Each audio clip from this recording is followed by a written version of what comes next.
యేసురత్నమయ్య గారు మరి సేవా పరిచర్యలో వచ్చిన కానించి ఈ దినము వరకు మరి దేవుడు ఏ విధంగా నడిపించాడో, ఏ విధంగా ఆయన హెచ్చించాడో, ఏ విధంగా ఆయన రక్షించుకొని నడిపించుకున్నాడో, మరి కొద్ది సాక్ష్యంగా ఆయన నిలబడి సాక్ష్యం ఇస్తారు. మనం అందరం కూడా శ్రద్ధగా విందాం.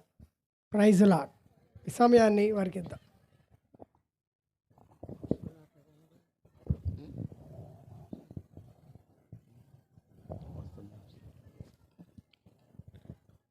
దేవుని పరిశుద్ధ నామమునకు మహిమ కలుగును గాక.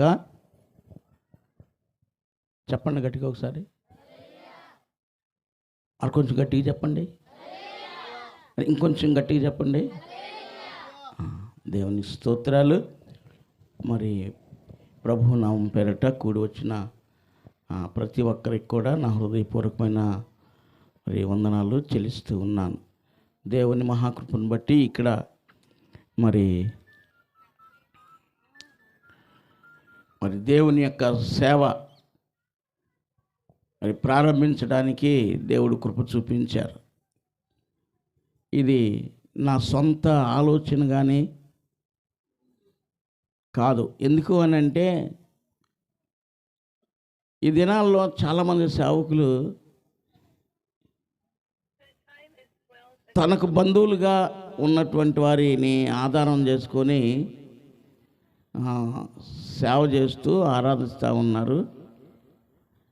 కానీ దేవుని కృపను బట్టి దేవుడు ఇక్కడ ఏర్పాటు చేశారు. నా అనువారు ఎవరను కూడా ఇక్కడ లేరు. కానీ అంతకుమించి పరిచయస్తులైనటువంటి వ్యక్తులు కూడా ఈ గ్రామంలో లేరు.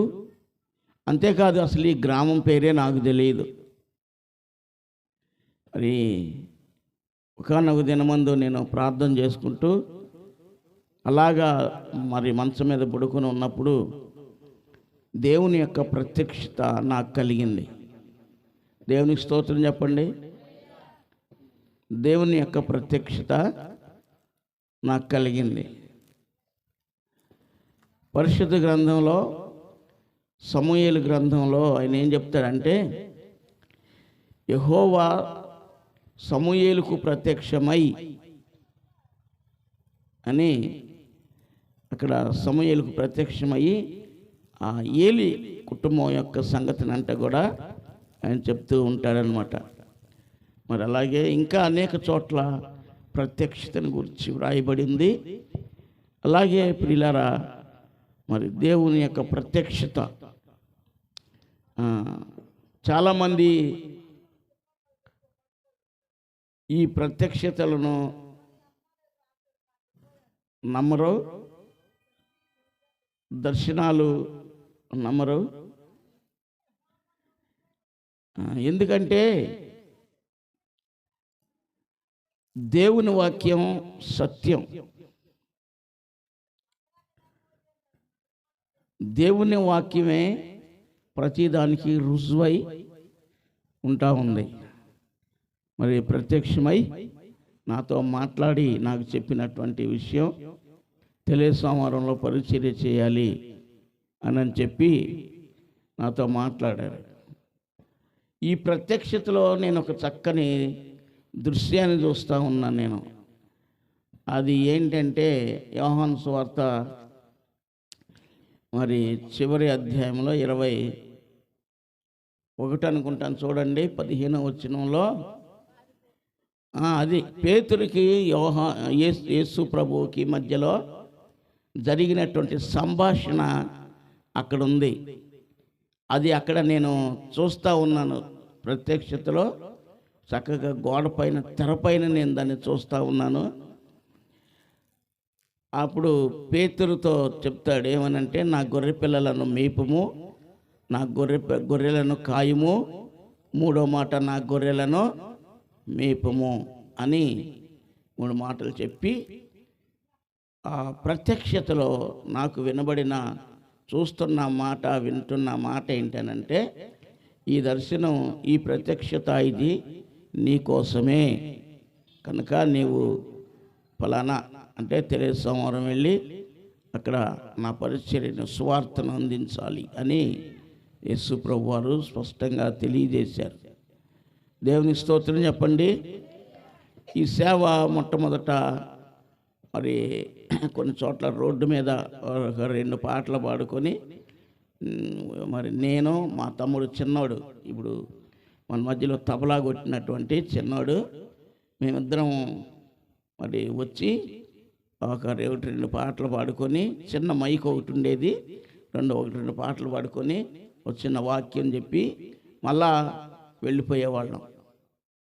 ఆ తర్వాత కొంతకాలం మరి వెళ్ళిపోకుండా మరి మన తంబి, దేవరపల్లి తంబి, అలాగే వారి సతీమణి మరి అమ్మాయి ప్రమీల, తర్వాత కొంతకాలానికి ఈ నైట్ ఏం పోతారులే అన్న ఇక్కడ పడుకుండి మా దగ్గర అని నేను వారు పరిచయం అయ్యారు అక్కడ నుండి.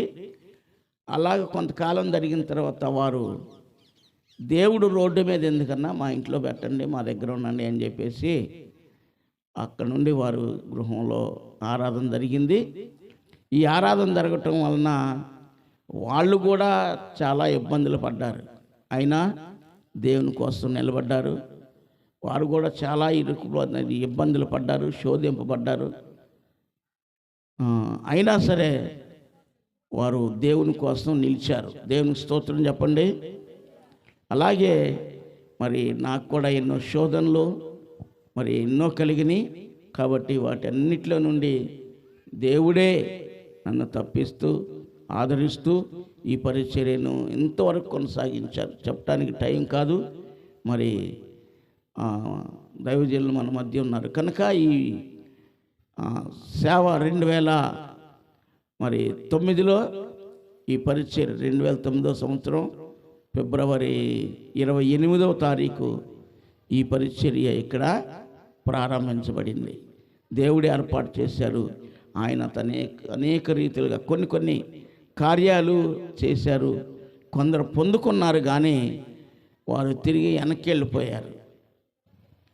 ఎందుకంటే మనుషుల ఎదుట నన్ను ఎవరైతే ఒప్పుకుంటారో పరలోకమందు నేను నా దేవుని ఎదుటను ఆ దూతల ఎదుటను నేను ఒప్పుకుంటాను అన్నారు. కానీ మనుషుల ఎదుట దేవుణ్ణి ఒప్పుకోవటానికి ఇష్టపడక చాలామంది వెనుదిరిగారు. ఆ నాటి నుండి నేటి వరకు కూడా పరిచర్య ఇక్కడ కొనసాగుతూ ఉంది. దేవుడు ఏర్పాటు చేసి జరిగిస్తూ ఉన్నారు. దేవునికి స్తోత్రం చెప్పండి. ఆ రీతిగా మరి ఇంచుమించు 3 సంవత్సరాలు మరి ప్రమేళ తమ్మి వాళ్ళ గృహంలో జరిగింది. అలాగే ఆదం గారి ఇంట్లో కూడా అలాగే జరిగింది, వెనకమాల వసారులో. తర్వాత ఈ స్థలం తీసుకొని ఈ మందిరం వేయటానికి దేవుడు కృప చూపించారు. దేవునికి స్తోత్రం చెప్పండి. గట్టిగా చెబుదాం సార్, గట్టిగా చెబుదాం. ఇట్లాగా దేవుడు మరి ఎన్నో కార్యాలు చేస్తూ అద్భుతాలు చేస్తూ దేవుడి ఈ స్థితికి నడిపించారు. అందుని బట్టి దేవునికి నా హృదయపూర్వకమైన కృతజ్ఞతలు చెల్లిస్తూ ఉన్నాను. ఆ తర్వాత మరణాత గాస్పల్ సోల్జర్స్ సహవాస నాయకులు మరి అడప నాగమోహన్ రావు గారికి పరిచయం అవటం ద్వారా మరి కొంతకాలం నడుస్తూనే ఉన్నాం. ఇప్పుడు సహవాసంలోనే నడుస్తూ ఉన్నాం. మరి రెవరెండ్ అభిషేకం వారి ద్వారా జరిగింది. అలాగే మరి 23వ సంవత్సరం అంటే 2023వ సంవత్సరం సెప్టెంబర్ 8వ తారీఖు బిషప్ అభిషేకం వారి ద్వారా పరిశుద్ధ బాబు గారి ద్వారా మరి బిషప్ అభిషేకం జరిగింది. దేవుడు ఇంత గొప్ప కృప ఘనత కృపలను అనుగ్రహించినందుకు నేను దేవునికి స్తోత్రం చెల్లిస్తూ నా సాక్ష్యాన్ని నేను ముగిస్తున్నాను. నా కొరకు మా కుటుంబం కొరకు ఈ యొక్క మరి ప్రార్థన చేయాలని దేవుడు ఏర్పాటు చేసిన ఇది ఎవరి పని చెప్పండి? ఎవరి పని? నా పనే? ఎవరి పని? దేవుని పని. దేవుని పనిలో నేను ఒక పాత్రను. ఇంకా ఇంకా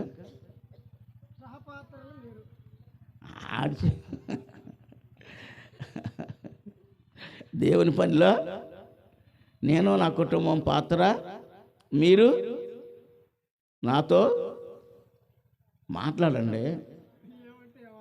అంతేనంటారా? పాలిభాగస్తులు అంటే సేవలో నాకెంత ఉందో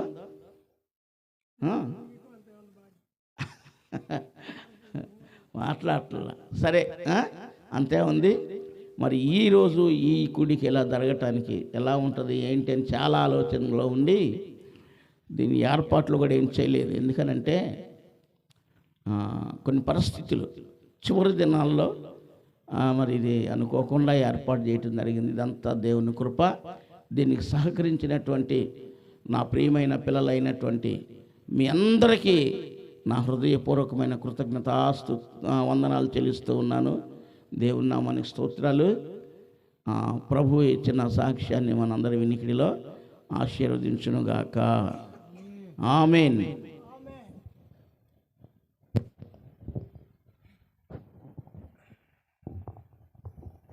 మంచిది. మరి దేవుడు చేసిన మేలుని మరవకుండా మరి అయ్యగారు ఎంతగానో కృతజ్ఞతాభావంతో మనందరినీ కూడా ఆహ్వానించి పంచుకున్నారు. మరి ఒక చిన్న ప్రార్థన చేద్దాం మనమందరం కూడా. చిన్న ప్రార్థన. మహాపరిశుద్ధుడు అయిన మా యేసయ్య, మీకు వందనాలు తండ్రి. ఈ సమయంలో నాయన దైవజనులు రెవరెండ్ బిషప్ యేసురత్నమయ్య గారు మరి మీరు చేసిన మేలును బట్టి మరవకుండా ఈ సమయంలో కృతజ్ఞత తెలుపుకొని ఉన్నారు తండ్రి. అందును బట్టి మీకు స్తోత్రాలు. వారిని ఇంకా నాయన వారికి మీరు తోడుగా ఉండండి. వారి కుటుంబానికి, వారి సంఘానికి మీరు తోడుగా ఉండి ఇంకా మీ నామానికి మహిమార్థముగా వారికి, వారి సంఘానికి, వారి కుటుంబానికి, వారి గ్రామానికి కూడా గొప్ప మేలుకరముగా వారు ముందుకు సాగాలని ప్రార్థిస్తూ ఆయన్ని ఇంకా దేవుని ఆశీర్వాదములలో ఇంకా ఆయన్ని వాడుకోవాలని, అనేక వరములు కలిగి బహుబలముగా ఫలించాలని యేసు నామములో ప్రార్థన చేసి పొందుకొని ఉన్నాము మా పరలోకపు తండ్రి. ఆమేన్. మంచిది. మరి సమయం చాలా అయిపోతుంది. మరి కొన్ని మాటలే చెప్పి నేను అయ్యగారికి ఇచ్చేస్తాను. అయ్యగారు బాధపడమాకండి, నేను సమయం తీసుకోను. అయ్యగారు ఒక మాట అన్నారు, ప్రత్యక్షత. ఎస్, ఈ రోజులో ప్రత్యక్షత లేని వారు చాలామంది ఉన్నారు. అయ్యగారు ఎక్కడి నుంచి ఎక్కడికి వచ్చారు, ఏ స్థితిలో నుంచి దేవుడు ఏ స్థితిలోనికి నిలబెట్టాడు, ఎంత ఆశ్చర్యం. నేనైతే ఆశ్చర్యపోతున్నా. అసలు అయ్యగారు ఎక్కడో కొండూరు అయ్యగారు రెడ్డిగూడెం ప్రాంతంలో నుంచి ఈ మారుమూల ప్రాంతంలోకి వచ్చి అందులో వారికి పాపం మనకు అన్నీ ఉన్నా కూడా మనం చేయలేము, మనం వెళ్ళలేము. కానీ అటువంటి పరిస్థితుల్లో వారు, అమ్మగారు అయ్యగారు ఇద్దరూ కూడా నిజంగా అది తలుచుకుంటేనే ఎంతో ఆశ్చర్యం వేస్తుంది. నిజంగా అది అద్భుతం, ఆశ్చర్యం. ఎందుకంటే ఇది ప్రత్యక్షత వలన జరిగింది. దేవునికి స్తోత్రం. ప్రత్యక్షత, కేవలము ప్రత్యక్షత లేకుండా ఈ కార్యము జరగదు, ఈ పరిచర్య జరగదు. కనుక ప్రత్యక్షత కలిగిన వాళ్ళే ఎన్ని అడ్డంకులు వచ్చినా, ఎన్ని ఇబ్బందులు వచ్చినా, ఎన్ని కష్టాలు వచ్చినా, ఎన్ని శ్రమలు వచ్చినా, ఎన్ని ప్రాణం మీదకి వచ్చిన పరిస్థితుల్లో అయినా కూడా నిలబడి సాగిపోతారు. ఎందుకంటే ప్రత్యక్షత ఉన్నవారు. అలాగే బైబిల్ గ్రంథంలో చూడండి, ఒక్క మాట మనం జ్ఞాపకం చేసుకుందాం. అది జ్ఞాపకం చేసుకొని నేను ముగించుకుందాం. మనం చిన్న మాట, పౌలు గారు అన్న మాట చూడండి. ఫిలిప్పీయులకు రాసిన పత్రిక 3వ అధ్యాయం 14వ వచనం. క్రీస్తు యేసునందు దేవుని ఉన్నతమైన పిలుపునకు కలుగు బహుమానమును పొందవలనని గురి వద్దకే పరిగెట్టుచున్నాను. దేవునికి స్తోత్రం. ఏమన్నాడండి? ఏమన్నాడు ఆయన? ఉన్నతమైన పిలుపునకు కలుగు బహుమానము కొరకు. ఇందాక అన్నాడు కదా. ఇప్పుడు వారికి మీరు సహపాత్రలు, వారికి ఇచ్చే చూడండి బహుమానాలు, మీరు కూడా బహుమానం పొందాలి. అందరూ బహుమానాలు పొందుకోవాలి. దేవుడు ఎవరికి ఇచ్చే బహుమానం వాళ్ళకి ఇస్తాడు. కనుక ఇక్కడ పౌలు అంటున్నాడు, దేవుడు చూడు ఏమన్నాడు, దేవుని ఉన్నతమైన పిలుపునకు కలుగు బహుమానము కొరకు నేను గురి వద్దకే మరి ఈ పరుగులో ఎన్ని బాధలండి, ఎన్ని శ్రమలండి, ఎన్ని నిందలండి. ఒకసారి ఆలోచించండి. అందుకే సేవకులు కామాకండి అంటాడు. చూడండి, పైకి మాత్రం సేవకుడు మంచి తెల్లబట్టలు వేసుకొని మంచిగా ఉంటారు, అదే చూస్తారు అందరూ కూడా. కానీ నిజంగా దేవుని ప్రత్యక్షత కలిగిన వాళ్ళు పడే బాధలు నేను అనుభవిస్తున్నా కాబట్టి నాకు తెలుసు. దేవునికి స్తోత్రం. హల్లెలూయా. కనుక మీ దైవ సేవకుడు ఎన్ని బాధలు పడుతున్నాడో, ఎంతగా శ్రమ పడుతున్నాడు. ఎందుకు ఇదంతా శ్రమ? ఆత్మల రక్షణార్థమై దేవుడిచ్చిన ప్రత్యక్షత కొరకు, ఆత్మలను సంపాదించుట కొరకు ఎంతో కష్టపడుతున్నాడు. కనుక చూడండి, ఆయన అంతా కూడా వదిలిపెట్టుకొని మారుమూలకు వచ్చి ఎంతో దీన పరిస్థితి అనుభవించాడు. ఆయన ఒకప్పుడు దేవుడు ఆయన ఉన్నతమైన నమ్మకంగా ఉన్నాడు కాబట్టి నమ్మకంగా దేవుడు కూడా ఆయన్ని అనుగ్రహించి నిలబెట్టాడు. దేవునికి స్తోత్రం. అలాగే పరిశుద్ధ గ్రంథంలో నుంచి మోషే కూడా ఒక ఆయన ఉన్నాడు. ఆయన కూడా చూడండి, ఫరో కుమారుడు అనిపించుట కంటే క్రీస్తు యేసునందు నింద గొప్ప భాగ్యమని. చూడండి, నిజంగా అటువంటి వారు ఉన్నారండి. వాళ్ళ మంచి సిటీ కావాలి, మంచి హై క్లాస్ మందిరం ఉండాలి, మంచి ఒక 100 మంది సంఘం ఉండాలి, అప్పుడే నేను పరిచర్య చేస్తా. బైబిల్ మంచి చూడండి, వాక్యం మంచి క్షుణ్ణంగా తెలుసు, బాగా తెలుసు, మంచి వాక్శక్తి కలిగిన వాళ్ళు ఉన్నారు. బైబిల్ మొత్తం ఇదే అనుకుంటారు వాళ్ళు. దాన్ని బట్టి మంచిగా ఏం లేదు, ఎంత ఘనం అంటే అంత ఘనంగా ఉంటారు వాళ్ళు. ఇక వచ్చేస్తున్నారు వాళ్ళు. ఈ వీళ్ళు కూడా చూడండి, అనేక మంది ఈ విశ్వాసులు జనం కూడా ఆ ఆకర్షణకి లోబడిపోతున్నారు. మీరేమని అనుకోండి, కానీ ప్రత్యక్షత చూడట్లేదు. అసలు దేవుని ప్రత్యక్షత కలిగిన వాడా లేదా? ఎలీషాని వస్తూ పోతూ ఉండగా గనురాలు ఏమన్నది మాట, ఆయన గనురాలు ఆవిడ భర్త, మన యొద్దకు వస్తూ పోతున్న ఈ దైవజనుడు ఆత్మీయుడు, అవునా అన్నదా లేదా? తెలుసుకున్నారా లేదా? కనుక ఆత్మీయులైతేనే నిలబడతారండి. చూడండి, ఆత్మీయత లేని వాళ్ళు, ప్రత్యక్షత లేని వాళ్ళు నిలబడలేరు. మోషేకి ప్రత్యక్షత ఉన్నది, పౌలుకి ప్రత్యక్షత ఉన్నది. చూడండి, పౌలు పరిస్థితి గతంలో భయంకరమైన పరిస్థితి. చూడండి, అక్కడ అననీయ కూడా అన్నాడు, దేవా ఆ దరిద్రుడికి ప్రార్థన చేయమంటావేంటి నువ్వు? ఏంటయ్యా నేను చేయను అన్నాడు. లేదు లేదు అన్నయ్య వెళ్ళు, ఎన్ని బాధలు వచ్చినా, ఎన్ని శ్రమలు వచ్చినా, ఎంత కష్టమైన నా కొరకు నిలబడతాడు, వెళ్ళు అని చెప్పినప్పుడు అననీయ వెళ్ళి దేవుని పేరిట ప్రార్థన చేశాడు. దేవునికి స్తోత్రం. నిలబడ్డాడా లేదండి? నిలబడ్డాడా లేదా? మరి అయ్యగారు కూడా మరి వాళ్ళు నిలబడ్డారు అంటే కేవలము ప్రత్యక్షత ఒకటే, దేవుని ప్రత్యక్షత కలిగి వారు సేవ చేస్తున్నారు. అది గుర్తు పెట్టుకోండి. ఈ సందర్భంగా మీ అందరికీ కూడా నేను చెప్తున్నాను, దైవ సేవకుడు అంటే సాక్షాత్తు దైవ స్వరూపం, దేవుని స్వరూపం.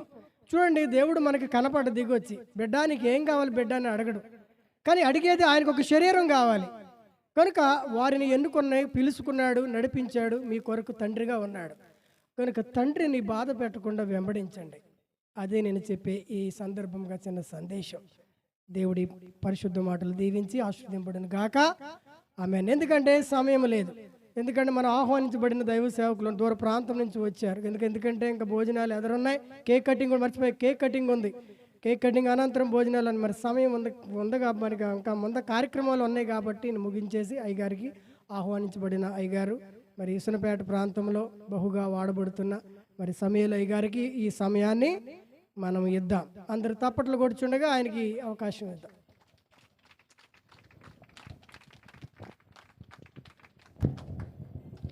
దేవునికి స్తోత్రములు.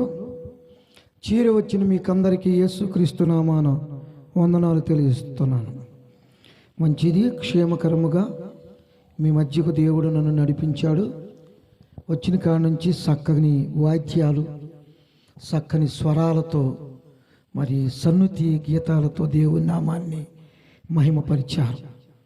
చక్కని ఆత్మ సంబంధమైన సంఘముగా కనబడుతూ ఉంది. మాకుందలే కానీ చిన్న సంఘం, ఇటు పోయేవాళ్ళు ఇటే పోతారు, అటు పోయేవాళ్ళు అటే పోతారు, అనుకోని వాళ్ళు అటే పోతారు. మా దగ్గర ఇంత క్రమంగా కూర్చోరు. ఎవరైనా కలిస్తే చెప్పమాకండి మళ్ళీ. అది ఇసునపేట దగ్గర శ్రీరాంపురంలో సంఘం. మాది ఏకొండూరు మండలం, పాతరేపూడి గ్రామం నివాసం. అయితే ఇక్కడికి నేను దరిదాపుకి ఇది 4వ దఫ అనుకుంటాను రావటం ఈ గ్రామానికి. నేను గతంలో కూడా ఒకసారి చెప్పాను, ఇస్సాకయ్య గారు మరి అధ్యక్షత పదవిలో ఉండి ఇసునపేట పరిసర ప్రాంతాలలో బహుగా వాడబడుతున్న దైవజనులు అన్నారు. అసలు నన్ను ఎవరు పిలవరు మా ఏరియాలో. కారణం ఏంటంటే చదువు లేదు, సంధ్య లేదు, తలనరిచింది ముసలోడిని అయిన అంతే, అనుభవం లేదు. గతంలో నేను యేసురత్నం గారి గురించి మీకు ఒక మాట చెప్పాను. రైట్ రెవరెండ్ బిషప్ అయ్య గారు ఆయన కన్నా ఎక్కువ వాక్యం చెప్పు వాళ్ళని పిలవడు ఆయన. అర్థమైందా? మా అల్లుడి గారులే కానీ యేసురత్నం గారి కన్నా ఎక్కువ వాక్యం చెబితే పిలవరు. కనుక నేను ఏదో పై మాటలు నాకు తెలిసినవి మీ అయ్యగారు లాంటి వాళ్ళు అని చెబితే అవి రాసుకోవటానికి కూడా పరిపూర్ణమైన అక్షరాలు రాయటం చేత కాదు నాకు. ఏదో కొద్దిగా పెద్ద అయ్యగారులతో పాటుగా కలిసి తిరిగి అయ్యా వాల్యూమ్ కొంచెం తగ్గింది.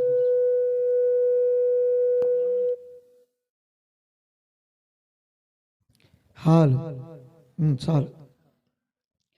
తిరిగి అక్కడక్కడ మైండ్లో పెట్టుకొని చెప్తున్నటువంటి వాక్యాలే తప్ప మరి అది బైబిల్ అంత పరిపూర్ణమైన జ్ఞానం కానీ అంత ఆలోచన యోచన నా దగ్గర లేదు. ఈ సమయంలో మరి దైవజనులు రెడ్డిగూడెం పరిసర ప్రాంతాలలో కొంతమంది అయ్యగారులతో కలిసి తిరుగుతున్నప్పుడు నాకు తెలుసు 20 సంవత్సరాల నాడు మా అన్నయ్య గారు మలమండి జక్కరయ్య గారని బైబిల్ సహవాసంలో ఉండేవారు. అక్కడికి వస్తూ ఉండేవారు తరచుగా. ఆ రోజుల్లో మేము కలిసి మాట్లాడుకునేవాళ్ళం. ఈ మధ్య కాలంలో ఒక 10 సంవత్సరాలు ఇక్కడికి వచ్చిన సంగతి మాకు తెలియదు అసలు అనుకున్నాం మేము. కానీ అనుకోకుండా ఒక 4 సంవత్సరాలు 5 సంవత్సరాల నాడు ఎడవల్లి ఎస్ లారెన్స్ పాల్ అయ్య గారి ద్వారా వారి ఇంటికాడకు చూసాం. గంటపళ్ళున చూసి ఎక్కడున్నారు ఏంటనంటే ఇక్కడే ఉంటున్నామండి అని చెప్పాను. సరే మంచిది, పరిచర్య ఎలా ఉందంటే బాగానే ఉందనుకున్నాం. అయితే ఈ ప్రాంతానికి దేవుని దాసులను గురిజాల యేసురత్నం గారిని ఏర్పాటు చేసుకొని ఈ ప్రాంతంలో ఉన్న ప్రజలు నశించిపోవటం దేవునికి ఇష్టం లేక నశించిన దానిని వెదకి రక్షించటం కొరకు మనుష్య కుమారుడు లోకమునకు ఎలా వచ్చాడో పాపభూయిష్టమైనటువంటి పాపపు తలంపులతో, పాపపు ఆలోచనలతో, పాపపు నడకలతో దేవుడంటే గుర్తు తెలియని మనుష్యులను రక్షించటం కొరకు దేవుడు తన యొక్క సంకల్పము చొప్పున మా ప్రియమిత్రులు యేసురత్నం గారిని ఈ గ్రామానికి నడిపించాడు అనుకుంటున్నాం. చెప్దాం దేవునికి స్తోత్రం. హల్లెలూయా, హల్లెలూయా. మంచిది. మరి నాకు నిన్న ఫోన్ చేసి నా సేవకు వచ్చిన రోజు అయ్యారు వచ్చి మీరు వచ్చి ఒక 10 నిమిషాలు పావు గంట వాక్యం చెబితే బాగుంటుందని అంటే సరే బయలుదేరి వచ్చి ఇప్పుడు లోపలికి వచ్చినా కానీ అడిగా ఏం వాక్యం చెప్పాలన్నా. సేవను గురించి చెప్పాయి అన్నాడు. సేవను గురించి సగారి గారు చెప్పేసేసారు. చెప్పారా లేదా చెప్పండి? అబ్రహాం గురించి చెప్పారు, మోషే గురించి చెప్పారు, పౌలు గురించి చెప్పారు.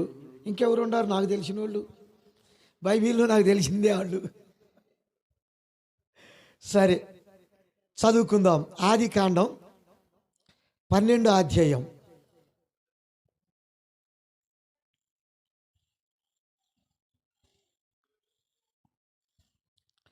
మొదటి వచనం. యెహోవా నీవు లేచి నీ దేశము నుండి, నీ బంధువుల యొద్ద నుండి, నీ తండ్రి ఇంట నుండి బయలుదేరి నేను నీకు చూపించబోవు దేశమునకు. దేవునికి స్తోత్రం. బైబిల్ గ్రంథములో తన యొక్క సువార్త పరిచర్య దేవుని రాజ్య వ్యాప్తి కొరకు మొట్టమొదటిగా తండ్రి అయిన దేవుడు అబ్రహాముతో మాట్లాడుతూ ఉన్నాడు. అంతకుముందు ఎవరిని సేవకు పిలిచినట్లుగా లేదు. ఆనోకు ప్రార్థన చేశాడు, దేవునితో కలిసి వెళ్ళిపోయాడు. కానీ ఆయన నువ్వు ఈ విధంగా సేవ చేయయ్యా, ఇక్కడికి వచ్చి ఇక్కడ పాడు ఇక్కడ ఆడు అని చెప్పలా. నోవాహు దేవునికి ఇష్టడై ఉన్నాడు, యథార్థవంతుడిగా ఉన్నాడు, నీతిమంతుడిగా ఉన్నాడు. కానీ నువ్వు ఇక్కడే ఉండి ప్రార్థన చెయ్యి, ఈ ప్రజల కొరకు ప్రార్థన చెయ్యి అని చెప్పలా. నీవును నీ కుటుంబమును నేను చూపించబోయేటటువంటి ఆ ప్రజానికం, ఆకాశ పక్షులన్నీ మరి జలప్రళయంలో నశించిపోకుండా ఉండటం కొరకు ఒక ఓడను సిద్ధం చేసుకోమన్నాడు. నాకు తెలిసి నేను చెబుతున్నా. అయితే తెరహ కుమారుడైనటువంటి అబ్రహాముతో తండ్రి అయిన దేవుడు అబ్రహాముని బాగా క్షుణ్ణంగా చూశాడు, బాగా పరిశీలించాడు. ఏనైతే సరిపోతాడు, ఉండాలేకపోయినా. ఏంటది ఉండాలేకపోయినా? ఏనైతే నేను చెప్పిన కాడికి వెళ్తాడు, ఆయనకు ఉండాలేకపోయినా. ఏం లేకపోయినా చెప్పండి అమ్మా, అర్థమవుతుంది నా మాటలో. చూపున్నా లేకపోయినా, ధనమున్నా లేకపోయినా, ఆస్తి ఉన్నా లేకపోయినా, అంతస్తున్నా లేకపోయినా, అక్కడ ఆదరించేవారు ఉన్నా లేకపోయినా, గురిజాల యేసురత్నం అయితే నా మాట వింటాడని తండ్రి అయిన దేవుడు యేసురత్నం గారిని 15 సంవత్సరాల నాడు గుర్తించి ఆయన సేవకు పిలిచాడు. దేవునికి స్తోత్రం. అలాగే అబ్రహామును పిలిచి చదవండి, మొదటి వచనం మరొకసారి. యెహోవా నీవు లేచి నీ దేశము నుండి, నీ బంధువుల యొద్ద నుండి, నీ తండ్రి ఇంట నుండి బయలుదేరి. దేవునికి స్తోత్రం. నీది రెడ్డిగూడెం అనుకుంటున్నావేమో, ఇసనపేట ప్రాంతం అనుకుంటున్నావేమో, నేను గురిజాల మరి ఆ నాన్న పేరు ఏంటో నాకు తెలియదు కానీ గోపాలరావు గారు కొడుకు అనుకుంటున్నావేమో. ఇవన్నీ వదిలిపెట్టు, ఇవన్నీ నాకు ఇష్టమైనవి కాదు, వీటి వల్ల నీకు ప్రయోజనం కూడా లేదు. నీవు దీవించబడాలంటే, నువ్వు ఆశీర్వదించబడాలంటే, నువ్వు అభివృద్ధిలోనికి రావాలంటే, ఆత్మ సంబంధమైన బిడ్డలు నీకు కావాలి అంటే వెళ్ళో చింతలపూడి పరిసర ప్రాంతంలో ఉన్న సోమవారం. దైవజనుడా, నేను పిలుస్తున్నాను, వెళ్తావా వెళ్ళవని చెప్పానంటే అబ్రహాం ఏం చేశాడమ్మా? వెళ్ళాడా? తర్వాత 2వ వచనం, నిన్ను గొప్ప జనముగా చేసి నిన్ను ఆశీర్వదించి నీ నామమును, దేవునికి స్తోత్రం, 1000 మంది అయ్యగారుల్లో ఒక్కడిగా గుర్తిస్తారు. ఇవన్నీ మీరు ఎలా గుర్తిస్తారో మాకు తెలియదు కానీ 1000 మంది అయ్యగారులో ఒక పక్కన ఈయనుంటే కడమ 999 మంది ఒక పక్క ఉన్న ఈయనకు సరి సాటమేమో అనుకుంటాం మేము. ఎందుకంటే గొప్ప చదువు అయితే లేదు, మరి పాట అయితే ఒక ఉంది కానీ ఏం చూడాలో, ఏం చెప్పాలో, ఎవరు వచ్చినారో ఎవరు పోతున్నారో తెలియదు. ఆత్మ సంబంధమైన నేత్రాలు తప్ప యహలోక సంబంధమైన నేత్రాలతో ఆయన పరిచర్య చేసేవాడు కాదు. దేవుని పిలుపు మేర, దేవుని ఆజ్ఞకు లోబడి, దేవుని వాక్యాన్ని శిరస వహించి, దేవుని సన్నిధిలో కన్నీరు గార్చి ప్రార్థించి అనేక మంది ఆత్మ సంబంధమైన బిడ్డలను గంటానికి ప్రసవ వేదన కలిగిన వాడై సోమవారం వచ్చాడు.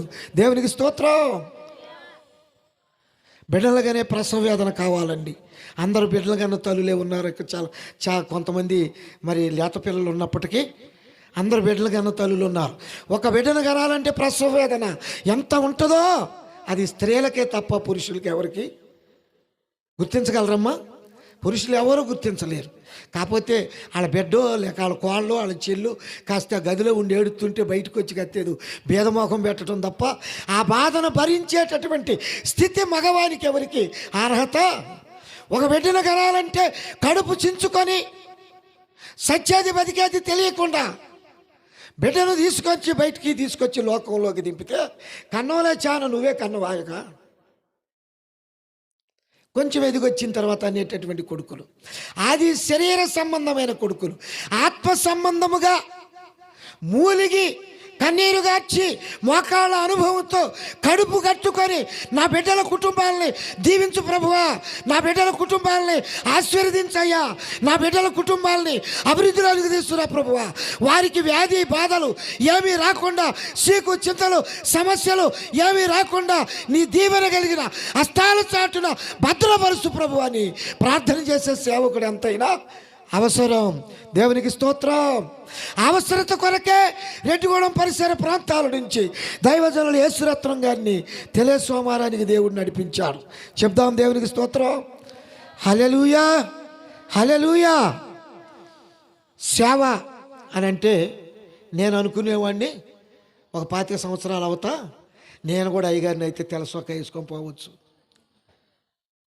నేను కూడా అయ్యగారిని అయితే తెలసొక్క వేసుకొని చక్కగా సైకిల్ దొక్కుని పోతుంటే అందరూ మాస్టారు వందనాలు, మాస్టర్ నన్ను మాస్టర్ అనేవాళ్ళు, ఆ ఊళ్ళో అయ్యగారు అనేవాళ్ళు కాదు, అందరూ మాస్టారు నమస్కారం నమస్కారం అంటుంటే ఎంత ఆనందంగా ఉండిద్దో అనుకునేవాడిని. సేవకు వచ్చినాక తెలుస్తుందండి సావు అంటే ఏంటో. మా ఆత్మీయ తండ్రి నల్లమూత జీవరత్నం గారండో నానా నేను కూడా సేవ చేయాలనిపిస్తుందంటే ప్రార్థన చేయనానా, సేవకుడు అవ్వాలంటే సావుకు సిద్ధపడాలా అన్నాడు. సేవకుడు అవ్వాలంటే సావుకు సిద్ధపడాలా అన్నాడు. అదే నాన్న అట్టన్నామంటే చచ్చిన వాడే సేవకుడు అన్నాడు. దేవునికి స్తోత్రం. దేనిలో చావాలా?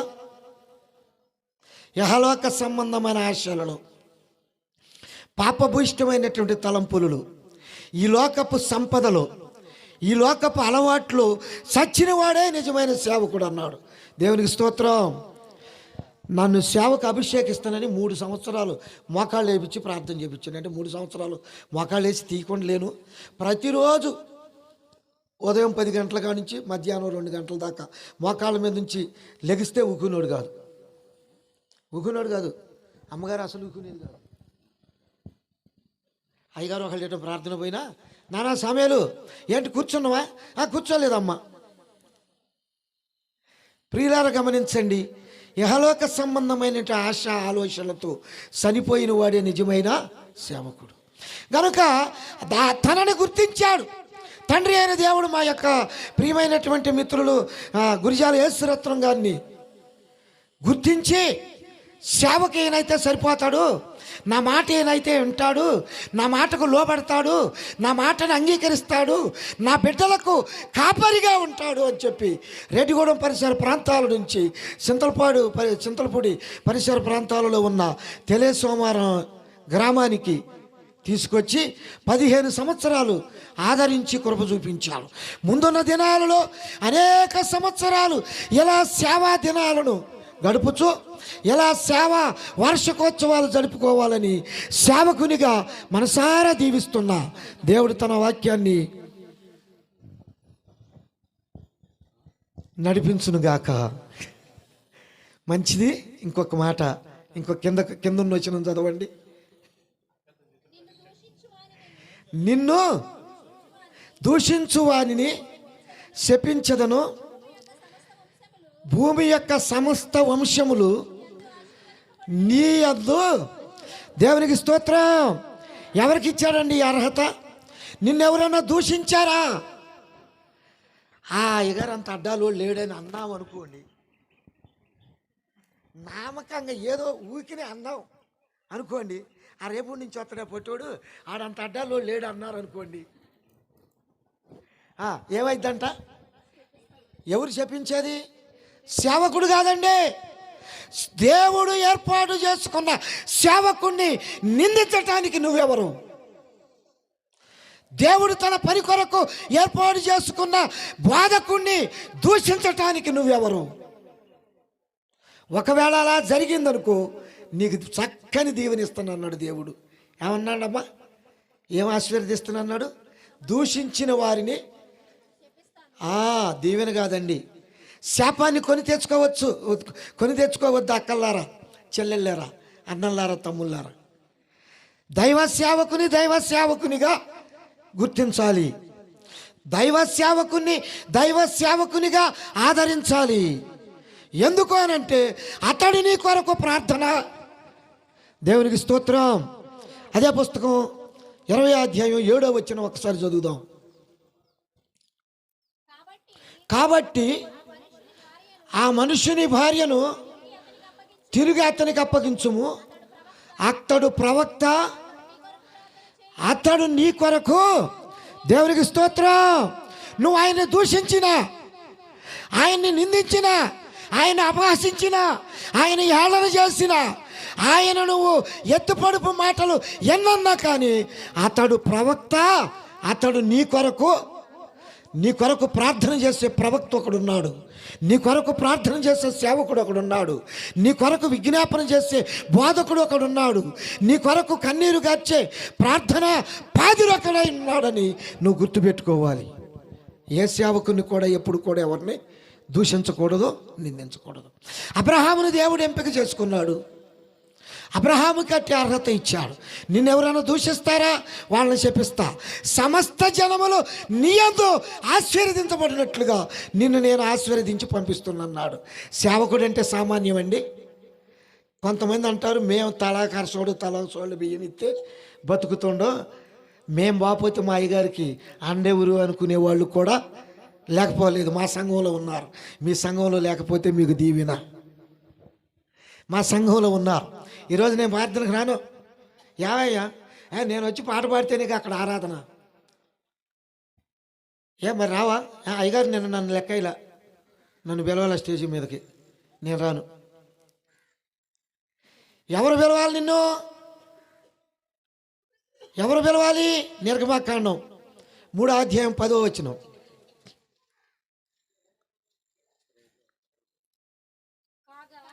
కాగా రమ్ము నిన్ను ఫరో యొద్దకు. దేవునికి స్తోత్రం. ఎవరు పిలవాలమ్మా? ఎవరు పిలుస్తున్నారు ఇక్కడ? దేవుడైన యెహోవా ఎవరిని పిలుస్తున్నాడు? మోషేను పిలుస్తున్నాడు. అయ్యగారు పిలిస్తే ఎంత, పిలవకపోతే ఎంత? అయ్యగారు స్టేజీ మీద పిలిచి చాలువా గప్పినంత మాత్రాన నీకు ఒరుగుతుంది అనుకుంటున్నావా? అలా ఉండొద్దు.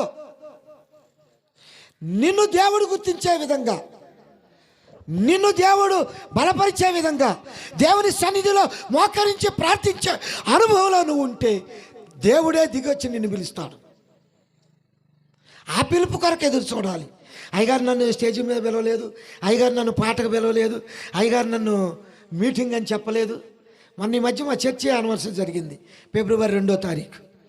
మా చర్చి ముందే ఒక ఇల్లు ఉంటుంది. వాళ్ళు పాపం ప్రార్థనకు రారు. వాళ్ళ మనవడు ఒక ఆయన ఉండి ఆటో దోలుతారు. చర్చిలో ఏ కార్యక్రమం జరిగినా 5 కేజీలు కేక్ తెస్తారు. 2-3 కేజీలు తేడండి, 5 కేజీలు కేక్ తెస్తాడు. మల్లాది నాగేశ్వరరావు అని. అయితే మరి వాళ్ళ ఇంట్లో ప్రార్థనకు వచ్చేవాళ్ళు ఎవరు లేరు కదా. అమ్మ మరి రేపు రాత్రి ప్రార్థన జరుగుతుందని నేను చెప్పలా. అసలు నేను ఎవరితోనూ చెప్పలా. చర్చిలో గుళ్ళోకి వచ్చిన వాళ్ళ వరకు అనౌన్స్ చేసినావు. భోజనాలు ఏర్పాటు చేసుకుందాం అనుకున్నాం. కొంతమంది మాతో సహకరించేవాళ్ళు. ఎంతమందికి అయ్యగారంటే 300 మందికి ఎస్టిమేషన్ వేసుకున్నాం, చేసేస్తున్నాం. కానీ మధ్యాహ్నం వంట వండేటప్పుడు వచ్చిండు. కాసేపు అట్టాడు తిరిగిండు, బొడ్లోండి ఎత్తుకొని వచ్చి తిరిగిండు. బాగానే ఉంది. నమస్కారం అయ్యగారు అన్న, నమస్కారం అన్న, బాగానే ఉంది. ఆ రాత్రి రాలా. శుక్రవారం ఏమో 2వ తారీఖు వచ్చింది. ఆదివారం మళ్ళీ మామూలుగా ఆదివారం ప్రార్థనలోకి వెళ్తే క్యాలెండర్ ఉంటే వాళ్ళ ఇంటికాడ క్యాలెండర్ ఇచ్చి పంపించిండు. మా ఫ్యామిలీని అయ్యగారు చర్చి యానివర్సరీకి పిలవలేదని క్యాలెండర్ ఇచ్చి పంపిస్తాను అని చెప్పి బ్లెస్సీ అంత పిల్లదానికి ఇచ్చి పంపించాడు. ఏం చేయాలి ఆ క్యాలెండర్? నేను ఇసనపేటలో మాకు ఈ మధ్య ఒక ఫ్రెండ్స్ కలిశారు. అయ్యగారు మాకు క్యాలెండర్ ఇస్తారా అన్న. చర్చీలు పోయి చూస్తే ఒక్కట్లేవు. 200 క్యాలెండర్లు వేయించాలి, లేవు మిగల్లా. మా ఇంటికాడ క్యాలెండర్ ఇద్దామనంటే మా కాళ్ళు ఒప్పుకోవాలా. సరే ఆదివారం మధ్యాహ్నం ప్రార్థనలో ఈ క్యాలెండర్ వచ్చింది. దేవుని స్తోత్రం అని ఈ క్యాలెండర్ తీసి వాళ్ళకి ఇచ్చా. చెప్పండి దేవుని స్తోత్రం. కనుక చర్చి యానివర్సరీకి ప్రత్యేకంగా బొట్టు పెట్టి పిలవలేదంట అతన్ని. పోనీ వాళ్ళు ఏమన్నా డైలీ ఆదివారం గుడికి వచ్చేవాళ్ళ కాదు. ఇక నేను ఇంటింటి తిరిగి నేను ఆడ పిలిచేయాలి అని చెప్పి క్యాలెండర్ తీసిపోయారే వాళ్ళకి ఇచ్చాను. సరే ప్రియులారా గమనించండి. సేవకుని మీదనో, సేవకురాండ్ర మీదనో, సంఘ కమిటీ పెద్దల మీదనో, పక్కా విశ్వాసుల మీదనో నిందలేసి దేవుని సన్నిధిని ఎగ్గొట్టే వాళ్ళు నిజంగా మతస్థులు కాదు, నిజంగా ప్రార్థనా పరులు. దేవునికి స్తోత్రం. దేవుడైన యెహోవా మోషేను గుర్తించాడు. అయ్యగారు జ్ఞాపకం చేశారు. ఫరో కుమార్తెను అనిపించుకుంటుట కన్నా దేవుని ప్రజలతో గొప్ప నింద భరించటం మేలు అని చెప్పేసి అన్నాడు. ఆ ఎబ్రీల్కి రాసిన పత్రిక 11వ అధ్యాయం 24వ వచనం అనుకుంటా. సరే ఇప్పుడు అక్కడ దాకా వద్దులే. కానీ ఏదేమైనా మోషేను దేవుడు గుర్తించాడు. మోషేను దేవుడు ఎంపిక చేసుకున్నాడు. మోషేను దేవుని యొక్క సేవకు పిలవాలని గురి కలిగి ఉన్నాడు. ఎలా కలిగి ఉన్నాడు? మోషేలో ఏం చూశాడు? మోషేలో మంచోడా చెడ్డోడా ఒకసారి చెప్పండి అమ్మా. మోషే మంచోడా చెడ్డోడా అమ్మా? మంచోడేనా? అయ్యా తమ్ముళ్ళు మీరు చెప్పండి, మోషే మంచోడా చెడ్డోడా? దేవుడైన యెహోవా అంటాడు, మోషే నా ఇల్లంతటిలో నమ్మకమైన వాడు, భూమి మీద ఉన్న వారందరికంటే మిక్కిలి సాత్వికుడు అని. తప్పు.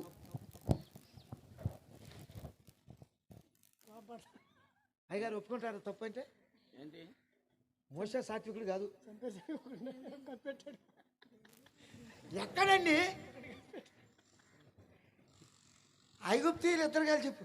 ఐగుప్తీయుడు ఎబ్రియుడు పోట్లాడుకుంటుంటే నా మనిషిని చంపుతావా అని చెప్పాడు. అప్పటికప్పుడే గుద్దాడో నరికాడో ఏం చేసిండో తెలియదు, కానీ అప్పటికప్పుడు ఉసుకగా గొయ్యి తీసేసి ఉసుకలో పతిపించాడు. సాత్వికుడా? సాత్వికుడా? ఏం చూసి మోషాని దేవుడు పిలిచాడు? ఏం చూసి పిలిచాడంటే సేవకుడు నిజంగా రోషం కలిగిన వాడు కావాలి. సేవకుడు నిజంగా పట్టుదల కలిగిన వాడు కావాలి. సేవకుడు నిజంగా దేవుని యందు శక్తి కలిగిన వాడు కావాలి. దానిని చూశాడు దేవుడైన యెహోవా. ఈడైతే నా ప్రజలను ముప్పు తిప్పలు పెట్టి ఏదో ఒక విధంగా ఆడక నడిపెత్తడం, ఈడుకు తప్ప రెండోడు ఎవడు? దేవుని స్తోత్రం. మీకు తెలుసో లేదో, మా రెడ్డిగూడెం మండలంలో ఉన్న శ్రీరాంపురం గ్రామం అంటే సొదొమ గొమొర్రా, రెండో సొదొమ గొమొర్రా. బైబిల్లో ఉన్న సొదొమ గొమొర్రా కన్నా రెండవ సొదొమ గొమొర్రా. అసలు వాక్యం వినరు, పాటలు చక్కగా పాడతారు, బైబిల్ తీసుకునేసరికి తుపాకు దొరకకుండా వెళ్ళిపోయేవాళ్ళు. 16 సంవత్సరాలు సిఎస్ఐలో బోధకుడిగా పనిచేశా. వాళ్ళు పట్టా ఇస్తున్నారు, మీ పట్టా నాకు వద్దన్నా. బయటకు వచ్చి నాకు తెచ్చుకున్నారు. ఎవరైనా పట్టా, పెళ్ళిళ్ళ పట్టా కూడా 18,000 రూపాయలు ఖర్చు పెట్టి. ప్రియులారా గమనించండి, సిఎస్ఐలో కర్ర పెత్తనం, సంఘ పెత్తనం, పెద్దలు చెబితే ఏది చెబితే అదే చేయాలి. అసలు మీ మాటే నేను ఎన్నో, మీరు పెద్దలే కాదు నాకన్నా. అదేంటి అన్నారు.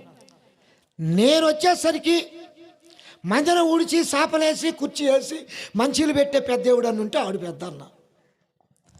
తేళ్ళూరు మోషే అని ఒక ఆయన అన్నాడు, నీ వయసు ఆడా నా వయసు ఆడా అన్నాడు. అవచ్చాయా, నీకు 60 సంవత్సరాలు ఉండొచ్చు, నాకు 30 ఉండొచ్చు. నువ్వా అయ్యగారు నేనా? నువ్వా బోధకుడు నేనా? నిన్ను పిలిచిన దేవుడు నన్ను పిలిచిండా అని అంటే నేను చేయను, ఇష్టం వచ్చినది చేసుకోలేకపోతే లేదా. అప్పటి నుంచి ఆ చచ్చిపోయేదా గుళ్ళో కాలు పెట్టనే ఇలా నేను రాలా. అసలు ఆయన నువ్వు పరసోటు చుట్టుకొని కరజాత పట్టుకొని కాలు మీద కాలు వేసుకొని సేవకుడికి ఎదురు కూర్చొని మాటలు చెబితే నువ్వు సేవకుడిని లెక్కేస్తావా అని చెప్పేసి గద్దిచ్చా. ఇక రాలా. పాపం ఆయన చనిపోయి 3 ఏళ్ళు అవుతుంది. ప్రియులారా గమనించండి, ధైర్యం ఉండాలి సేవకుడికి, రోషం ఉండాలి. ఆ రోషము కలిగే ఏలియా మహాభక్తుడు 3 సంవత్సరాలు 6 మాసాలు మంచు కూడా కొరవద్దని ప్రార్థన చేశాడు. ఏ అయ్యగారని చేస్తారండి? ఏ అయ్యగారని చేస్తే ఊరుకుంటారా మీరు? ఇప్పుడు ఈ తెలియసామాను యేసురత్నం గారు మా పరిసర ప్రాంతాల్లో వర్షం పడొద్దయ్యా అని చెప్పి ఇసాక్ గారు కానీ ఆ యేసురత్నం గారు కానీ ప్రార్థన చేస్తే ఊళ్ళో ఉండెత్తారా అమ్మా? ఉండేరో. ఏలియాని ఏం కదిలీలేకపోయారు. ఏలియా రోషము కలిగిన వాడు, ఏలియా ధైర్యం కలిగిన వాడు. ఏలియా లాంటి సాహసం ఈ దినాలలో సేవకులకి ఎంతో అవసరం. అది గుర్తించాడు దేవుడైన యెహోవా మోషేలో. పర్వాలేదు, జ్ఞానం కలిగిన వాడే, ధైర్యం కలిగిన వాడే. రా, నేను నిన్ను ఫరోకప్పుడు ఒక పేరుండేది తెలుసండి, కొదమ సింహం అంట.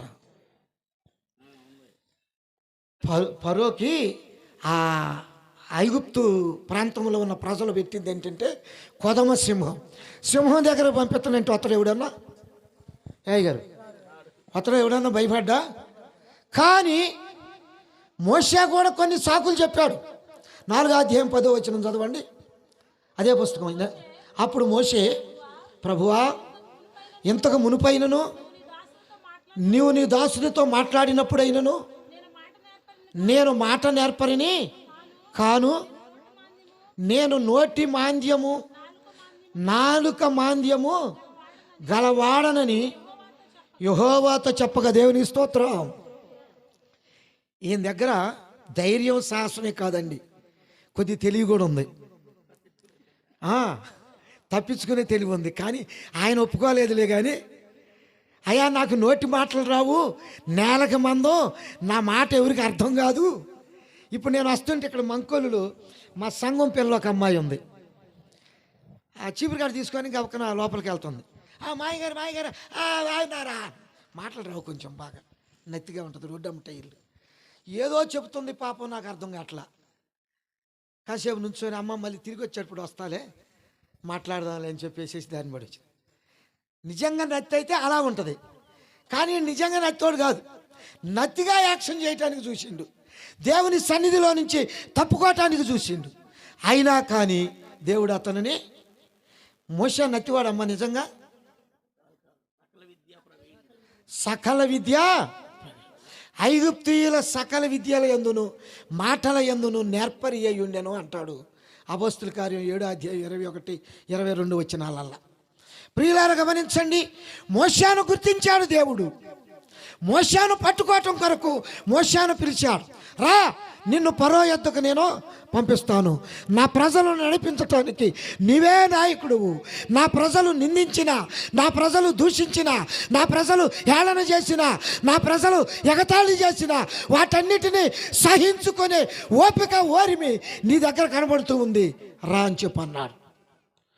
అప్పుడు మోషే ఎన్ని ప్రయత్నాలు చేసినా తప్పలేదు. కానీ ప్రభువునందు ప్రియమైనటువంటి ప్రభు బిడ్డలారా, దేవుడు పిలిస్తే సేవ వర్ధిల్లిద్ది, దేవుడు పిలిస్తే సేవ బలపడుద్ది, దేవుడు పిలిస్తే ఆత్మ సంబంధమైన బిడ్డలు ఉంటారు. 2014 అక్టోబరు 12వ తారీఖున సిఎస్ఐ మందిరంలో నుంచి బయటకు వచ్చేసా. ఇప్పటికీ నేను బాప్తిజం ఇచ్చిన వాళ్ళు 36 ఉన్నారు. దరిదాపుగా ప్రభు వాళ్ళలో 40 మంది 42 జాయిన్ అవుతారు. మరి 36 అంటే కడవాళ్ళు ఎక్కడి నుంచి వచ్చారంటే వాళ్ళ పుట్టిళ్ళ కాడో పెళ్ళిళ్ళ కాడో ఎక్కడో బాప్తిజాలు తీసుకొని వస్తారు కదా, మరి వాళ్ళని కూడా యాక్సెప్ట్ చేయాలిగా మనం. అట్లా ప్రభునందు ప్రియమైనటువంటి ప్రభు బిడ్డలారా, ప్రభు పిలుపందుకొని సేవ కొనసాగిస్తున్న విధానములో దేవుడు బలపరుస్తూ ఉంటాడు, దేవుడు స్థిరపరుస్తూ ఉంటాడు, దేవుడు ఏర్పాటు చేస్తూ ఉంటాడు. ఇంకో మాట నేను మీకు జ్ఞాపకం చేస్తా. ప్రకటన గ్రంథం, ఇప్పుడు వరకు నేను బైబిల్ తీయలేదు, మరి 17వ అధ్యాయం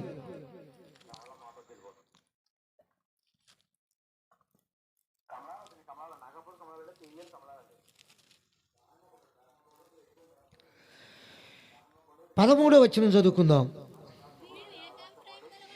వీరు ఏకాభిప్రాయం గలవారై తమ బలమును అధికారమును ఆ మృగమునకు అప్పగింతురు. వీరు గొర్రెపిల్లతో యుద్ధము చేతురు కానీ గొర్రెపిల్ల ప్రభువులకు ప్రభువును రాజులకు రాజునై ఉన్నందున తనతో కూడా ఉండిన వారు పిలువబడిన వారై ఏర్పరచబడిన వారై నమ్మకమైన వారై ఉన్నందున దేవునికి స్తోత్రం. గొర్రెపిల్లతో ఉన్నవారు ఎవరు అంటమ్మా? ఏం కలిగి ఉన్నారంట? 3 పదాలు కలిగి ఉన్నాయి. సేవకుడికి 3 పదాలు కలిగి ఉండాలి. సేవకుని అనుభవంలో ఈ 3టిని అనుభవించి ఉండాలి.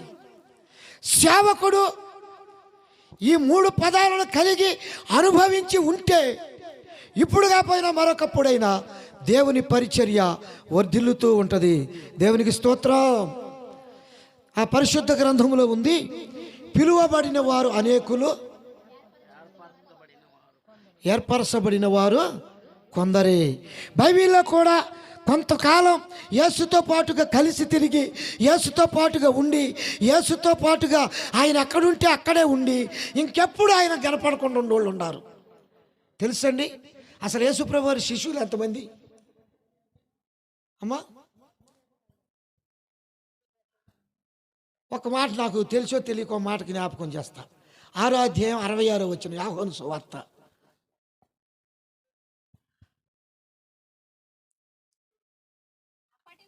అప్పటి నుండి ఆయన శిష్యులలో అనేకులు వెనుక తీసి మరి అన్నడును ఆయనను, ఇప్పుడు ఎంతమంది?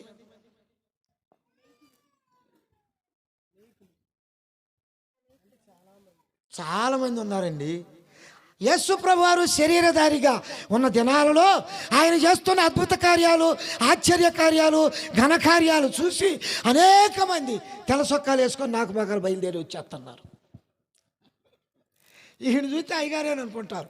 ఈడు పట్టుకొస్తే ఉండదు, ఒక మాట ఉండదు, అసలు సేవకు పనికి వచ్చే మాట ఉండదు, సేవా విధానం ఉండదు. సొక్క మాత్రం తెల్లగా ఉంటుంది. అందరూ చేరారు యేసుతో పాటుగా. యేసు ప్రభు వారు కొన్ని నియమాలు, కొన్ని నిబంధనలు పెట్టేసరికి ఇక అప్పటి నుంచి ఆయన శిష్యులు అనేకులు వెనుక తీసి ఇంకెప్పుడు ఆయన దగ్గరికి, క్రైస్తవ సంఘమా, ప్రియమైన దేవుని యొక్క బిడ్డలారా, మీరెప్పుడు అలా ఉండొద్దు. సంఘస్థులు కానీ, గ్రామస్తులు కానీ, సేవకులు కానీ యేసుని ఎంబడించటం కొరకే ఆశపడి ఉండాలి. దేవునికి స్తోత్రం, హల్లెలూయా.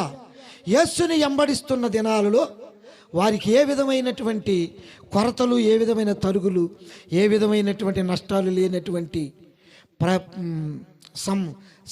సందర్భాలు కనపడుతూ ఉన్నాయి. ప్రియులారా గమనించండి, ప్రకటన గ్రంథం 17వ అధ్యాయం మరలా అక్కడికి వెళ్తే ఒకసారి, పిలువబడిన వారును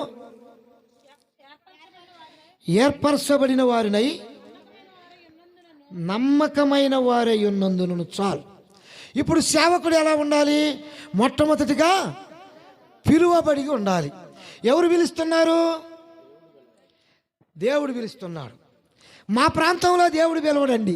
పెద్దయ్య గారు వచ్చి నన్ను ఇక్కడ చేయమన్నాడండి. పెద్దయ్య గారు అని దేవుడా? అయ్యా ఎట్లొచ్చావు నువ్వు ఇక్కడికి? లేదండి మా పెద్దమ్మ రమ్మంది. మా పెద్దమ్మ వాళ్ళ ఇంటికాడ ప్రార్థన పెట్టాలంటే ఇదే ఈ ప్రాంతంలో ప్రాంతం లేదంట. ఎవరా లేదండి, ఎక్కడికి తెలియసమారు యేసురత్న గారు ప్రార్థన పెట్టేదంటే ఆయన ఇక్కడికి రాడంటలేండి. సేవకులు ఈ దినాలలో ఎక్కువ మంది కనపడుతూ ఉన్నారు. కాస్త డ్రమ్ము కొట్టి తాళానికి 2 పాటలు పాడితే ఇక్కడ అయ్యారే. పిలుపు లేదు, ఏర్పాటు లేదు, నిశ్చయిత లేదు, మోకాళ్ళ అనుభవం లేదు, దేవుని సన్నిధిలో గడిపే అలవాటు కూడా. కానీ ఈయన సేవకుడే. అందుకనే ప్రభు అయిన యేసుక్రీస్తు వారు చెప్తున్నారు, మత్తయి సువార్త 4వ అధ్యాయం 19వ వచనం అనుకుంటూ ఒకసారి చదవండి.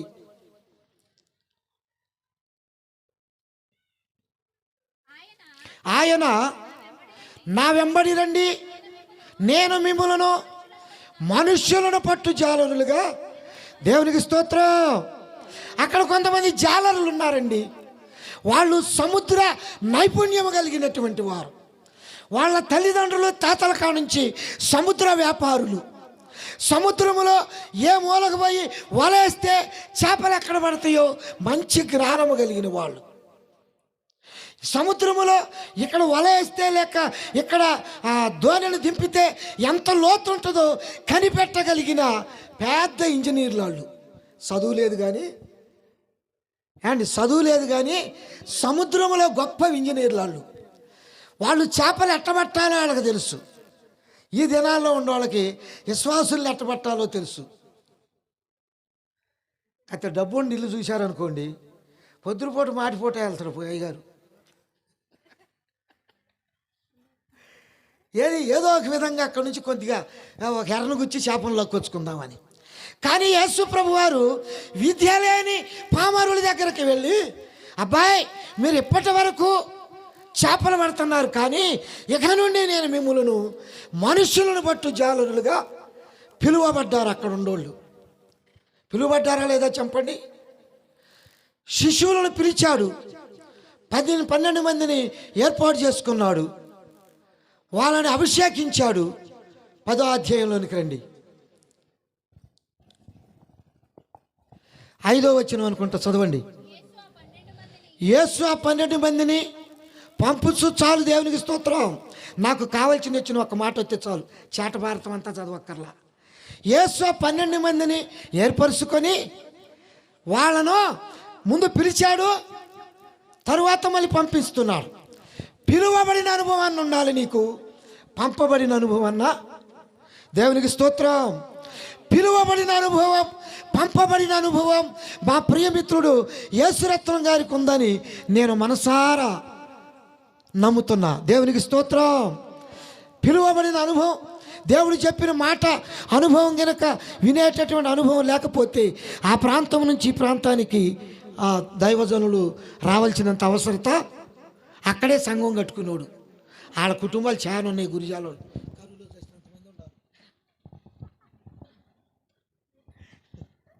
అంతమంది ఉన్నా కానీ అంతమందిని వదిలిపెట్టి నీ తండ్రి ఇంటిని, నువ్వున్న ఊరిని, నువ్వున్న దేశాన్ని వదిలిపెట్టి నేను చూపించబో దేశానికి పొమ్మని చెప్పాడు కదా ముందు అబ్రహాముతో పిలిచిన పిలుపు, అబ్రహామును ఏర్పాటు చేసుకున్న ఏర్పాటు, అబ్రహాముని పంపించినటువంటి ఆ పంపబడినటువంటి స్థితి మన సేవకుడైన యేసురత్నం గారికి ఉంది అని చెప్పి నేను మనసారా నమ్ముతున్నాను. చెప్దాం దేవునికి స్తోత్రం. హల్లెలూయా, హల్లెలూయా. మంచిది. అట్టి పిలుపు, అట్టి నిశ్చయత, అట్టి దృఢమైన సంకల్పం సేవకునికి ఎంతైనా అవసరం. ఆఖరిగా ఇంకొక మాటను నేను మీకు జ్ఞాపకం చేసి నా మాటలను ముగిస్తాను. అపోస్తలుడైన పౌలు గొప్ప విద్యావేత్త, తెలుసండి మీకు, యోధామత ప్రవిష్టుడు. అతనికి మించిన చదువుగల్లోడు బైబిల్లో ఇంకెవరు ఉన్నారని నేను నమ్మను. బైబిల్లో అతనే గొప్ప విద్యావేత్త గనుక అతడు యోధామత ప్రవిష్టుడు. యూదులంటే బాగా నిష్ట కలిగిన వారు. యూదుల గురించి ఆమె అంటది కదా, ఎవరామె, మీ యూదులు మా వీధుల్లోనే తిరగరయ్యా, నేనిచ్చే మంచిలు నువ్వు ఎట్ట తాగుతూ అంటది. దేవునికి స్తోత్రం. చక్క అనుభవం కలిగిన సంఘం. ఒక మాట క్లూ అందితే చాలు, మీరే చెప్పుకుంటూ పోతున్నారు వాక్యం. కనుక ఆమె అంటది, మీ యూదులు మా వీధుల్లోనే తిరగరు, నేనిచ్చే నీళ్లు నువ్వెట్ట తాగుతావయ్యానని. ఎంత నిష్ట కలిగిన వాడంటే, ఎంత ప్రతిష్ట కలిగిన వాడంటే, ఎంత పట్టుదల కలిగిన వాడంటే, ఆ జిఆర్ లార్న్ అనేటటువంటి ఒక వ్యక్తి ఆ అపోస్తలుడైన పౌలు యొక్క జీవిత చరిత్ర బుక్ రాశాడు. ఆయన సన్నగా ఉంటాడంట, బక్కగా ఉంటాడంట, కొంచెం పొడవుగా ఉంటాడంట.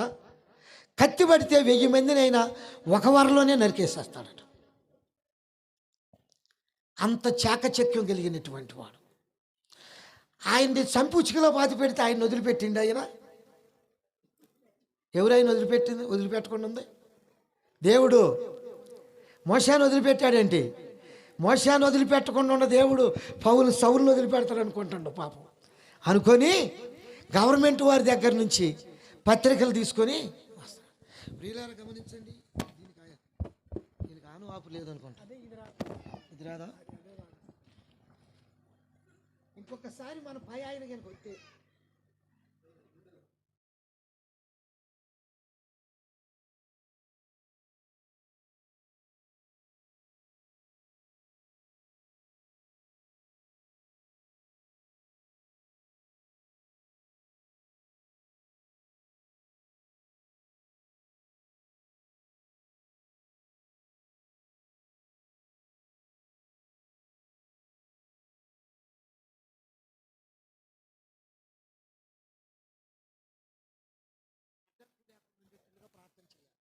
సౌలు కాలములో అననీయ అనేటటువంటి ఒక దైవజనుడు ఉన్నాడు.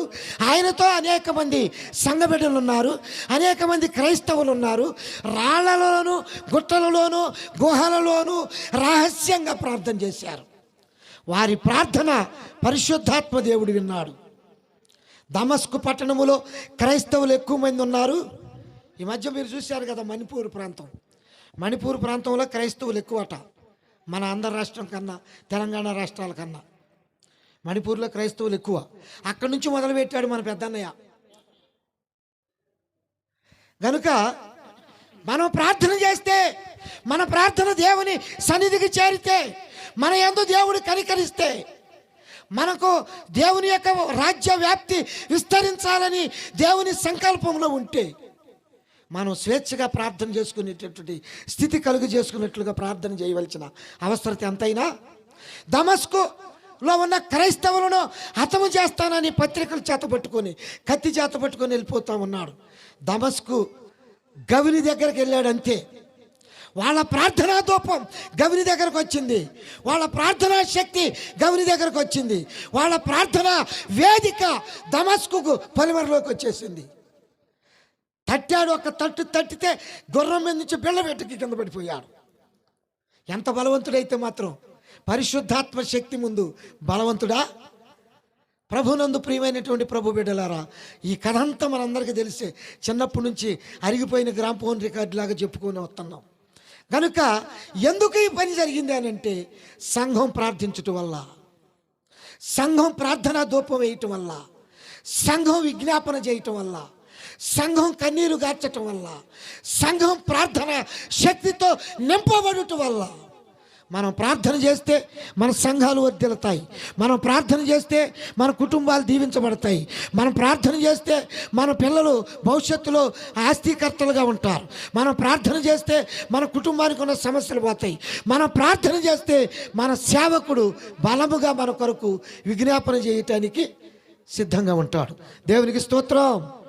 ఇంకో మాటను నేను మీకు పరిచయం చేస్తాను. అది బైబిల్ తీయక్కర్లేదు అనుకుంటాను. అమాలేకీయులకును ఇజ్రాయేలులకు యుద్ధం జరుగుతూ ఉంది.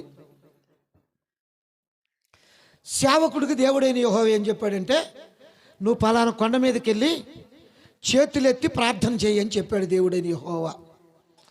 పాపం దేవుడైన యెహోవా చెప్పాడు కనుక ఆయన చెప్పినట్లుగా ఆయన కూడా చేయాలని వెళ్ళాడు. ఎంతసేపు ఉంటాయి మోసే చేతులు? ఎంతసేపు ఉంచాడు చెప్పండి? ఉంచాడా, దించాడా? అమ్మా, అయ్యగారి చేతులు కూడా బరువు ఎక్కితే మరి మనం, మా అయ్యగారే ప్రార్థన చేయలేకపోతే మనం ఏం చేస్తాం? అయ్యగారు అయ్యగారే ప్రార్థన చేయలేకపోతే మనం ఏం చేస్తాం? చూశారు ఒక ఇద్దరు వ్యక్తులు, అహరోను హూరు. అరే సేవకుడి చేతులు బరువు ఎక్కిపోయి కిందకు వచ్చేసినాయి. సేవకుడి చేతులు కిందకి దింపంగానే అమాలేకీయులు పెచ్చుమీరిపోతున్నారు. అమాలేకీయులు ఇశ్రాయేలుని ఓసకోతకు వస్తున్నారు. ఇప్పుడు నేనేం చేయాలి? నా వంతుగా సేవకుని యొక్క హస్తాలు నేను లేపి భుజాన్ని పెట్టుకోవాలి. గుర్తించాడు అహరోను ఊరులు. ప్రియ సంగమా, సేవకుడు మోకాళ్ళు వేయలేని పరిస్థితుల్లో, సేవకురాలు ప్రార్థించలేని పరిస్థితుల్లో విశ్వాసులు గుర్తించాలి, సంఘ బిడ్డలు గుర్తించాలి. అహరోను ఊరు వలె సేవకుని భారాన్ని భరించగలిగినటువంటి సంఘం కావాలి ఈ దినాల్లో. దేవునికి స్తోత్రం.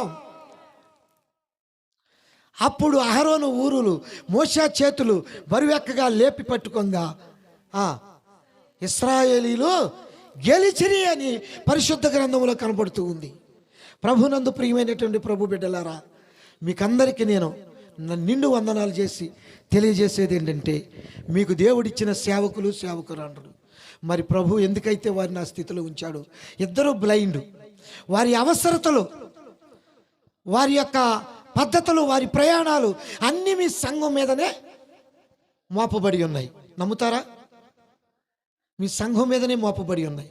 ఎందుకు నేను ఈ మాట చెప్తున్నానంటే, గత 4-5 సంవత్సరాల నుంచి దరిదాపుగా ఒక 8-10 సార్లు దాకా కారుతో దింపారు తమ్ముళ్ళు పాపం. ఎన్ని గంటపాడు. కానీ మొన్న మా శ్రీరాంపురం సంఘానికి కూడా ఈ నెల 15వ తారీఖు పాస్టర్ గారిని కూడా పిలిచాను నేను. ఒక కుటుంబంలో ప్రార్థన అయితే ప్రియులారా గమనించండి, అక్కడికి కారు వేసుకొని వచ్చారు. ఖమ్మంపాడు ఒకసారి కారు వేసుకొని వచ్చారు, గంటపాడు ఒకసారి కారు వేసుకొని వచ్చారు. కనుక ఈ బాధ్యతలో మీరు తీసుకుంటున్నారు కనుక మిమ్మల్ని దేవుడు దీవించునుగాక. ఆమేన్. సేవకుని యొక్క బాధ్యతలు, సేవకురాండ్రుల యొక్క బాధ్యతలు, సంఘ బాధ్యతలు సంఘములో ఉన్న విశ్వాసులే తీసుకోవాలి. అప్పుడే సంఘం వర్ధిల్లిద్ది. అప్పుడు సేవకుడు మీ కొరకు కన్నీరు గార్చి ప్రార్థిస్తాడు. ఆ ప్రార్థన దేవుని సన్నిధికి చేరిద్ది. ఆ ప్రార్థన ధూపం మీకు దీవెనగా మారుద్ది. దేవునికి స్తోత్రం. ప్రార్థన ధూపము లేకుండా దీవెన రాదండి. ప్రార్థన అనుభవం లేకుండా దీవెన రాదండి. ప్రార్థన స్థితి లేకుండా దీవెన రాదండి. నేను కానుకిస్తున్నానుగా, అయ్యగారు ప్రార్థన చేస్తున్నారా? ఈ మధ్యకాలంలో జనవరి పండుగకు ఒక అమ్మాయి ఒక 1000 రూపాయలు కానుక పంపించి 14 సార్లు అడిగింది, అయ్యగారు ప్రార్థన చేస్తున్నారా అని. మా సంఘంలో ఉన్న పరిస్థితులేండి. ప్రార్థనకు రాదు, ఇంటికాడే కూర్చునిద్ది. సోమవారం నుంచి శనివారం దాకా మిరగాయలు కోతకు పోద్ది. ఆదివారం నాడు పొద్దాక అంట్లు బొంతలన్నీ ఉతుకొచ్చి 2ంటికి పక్క వేసుకొని నిద్రపోద్ది. కానుకైతే పంపించిద్ది. కారుకు పంపించి ఊకునిద్దే మళ్ళీ ఫోన్ చేసి అడిగిద్ది, అయ్యగారు ఇవాళ ప్రార్థన చేశారా నా కోసం అని. చెయ్యాలమ్మా అని అలా చెప్పండి అమ్మా. ప్రార్థన రాకుండా ఇంటికాడ ఉన్న వాళ్ళ కోసం ప్రత్యేకంగా ప్రార్థన చేస్తే గుళ్ళో ఉన్న వాళ్ళు అందరి పేర్లు ఎప్పుడు చేసి ప్రార్థన చేయాలి నేను? నాకు 65 సంవత్సరాలు వచ్చినాయి. జ్ఞాపకం ఉండొద్దా? ఏనానా జ్ఞాపకం ఉండాలా? నాకు కూడా మొఖమెదుటి కనపడ్డ వాళ్ళనే కొంతమందిని మర్చిపోతున్నా. ఇక ఇంటికాడ దుప్పుడు ముసుకేసుకొని పడుకున్నాను, అది గుర్తుంటుందా? ప్రార్థన కానీ చేయలేదనుకో ఇక నాకు సుప్రభాతాలే. అలాంటి క్రైస్తవులు ఈ దినాలలో అవసరం లేదండి. సేవకునికి సహకరించి సేవకుని కొరకు ప్రార్థించే సంఘం కావాలి. పేతుర్ని చెరసాల్లో పెట్టారు. పేతుర్ని చెరసాల్లో పెడితే సంఘం ఏం చేసింది? మిరగాల కోత పోయిందా అమ్మా? ఆసక్తి కాదట, అత్యాసక్తి అట. అత్యాసక్తితో ప్రార్థన చేయగా ప్రభు తన యొక్క దూతను పంపించి గోళ్ళలాగానే ఉండే, గేట్లాగానే ఉండే, తాళ్ళగానే ఉంది. ఎన్ని గేట్లు దాటి వచ్చాడో పేతురు పాపం. మనకు ఆ గేట్లని లెక్క పెట్టడానికి బైబిల్లో కరెక్ట్ లేదు, కానీ పరిశుద్ధాత్మ శక్తి ద్వారా వీళ్ళ ప్రార్థనా ధూపం దేవుని సన్నిధికి పోవటం వల్ల, వీరి ప్రార్థన విజ్ఞాపన దేవుని సన్నిధికి చేరటం వల్ల దేవుని సేవకుడైన పేతుర్ని సరసాలలో నుంచి విడిపించబడ్డాడు. మనం చేస్తే మన ప్రార్థన దేవుని దగ్గర పోదా? మన సేవకుడు బలపడడా? మన సంఘం వర్ధిల్లదా? మన సంఘంలో విశ్వాసులు హెచ్చింపబడరా? మన సంఘంలో ప్రార్థనా పరులు లేవనెత్తబడరా? మన సంఘంలో గుప్పెలు విప్పే దాతలు రారా? లోపమంతా ఎక్కడుంది ఇప్పుడు చెప్పండి? ప్రార్థన చేయకపోవటమే మన లోపం. సమూయేలు గ్రంథంలో అంటాడు కదా, మీ నిమిత్తం నేను ప్రార్థన చేయకపోతే నా మాటను పూర్తి చేయండి, నేను పాపము చేసిన వాడనవుదును అంటాడు. ప్రార్థన చేయకపోవటమే పాపం అండి. ఎవరినో తిట్టడం పాపం అని కాదు, ఎవరి చేలోనో కాయలు ఎత్తురాటం పాపం కాదు, ఎవరి మీద నిందేయటం పాపం కాదు, కానీ ప్రార్థన చేయకపోవటమే పాపం. ఆ పాపం మనల్ని వెంటాడుద్ది, ఆ పాపం మనల్ని పట్టుకుంటుంది, ఆ పాపం మనలను పశ్చాత్తాపంలో నడిపించకుండా నశింపజేయటానికి తీసుకొని పోద్ది. కనుక ముందు పాపాన్ని కడిగివేయాలి. పాపాన్ని తీసివేయాలంటే తప్పనిసరిగా ప్రతి ఒక్కరూ ప్రార్థన. పాపాన్ని తీసేయాలంటే దీని మార్గం ఏంటి? పాపరోగానికి మందు మీరు పరుగెత్తి కొనకుంటే దొరకదిక ముందు. పాపరోగానికి మందు ఎట్టి రోగమునైనా పట్టగలది మందు, ఎట్టి రోగమునైనా పట్టగలది మందు. ఒట్టిదని తినకుంటే వచ్చుగతి ముందు. పాపరోగానికి మందు. ఈ పాపరోగానికి మందు ఏంటంటే ప్రార్థనే. ఈ పాపరోగాన్ని తీసేస్తే నువ్వు పరిశుద్ధుడివే, నేను పరిశుద్ధుడినే, మన అందరం కూడా పరిశుద్ధులమే.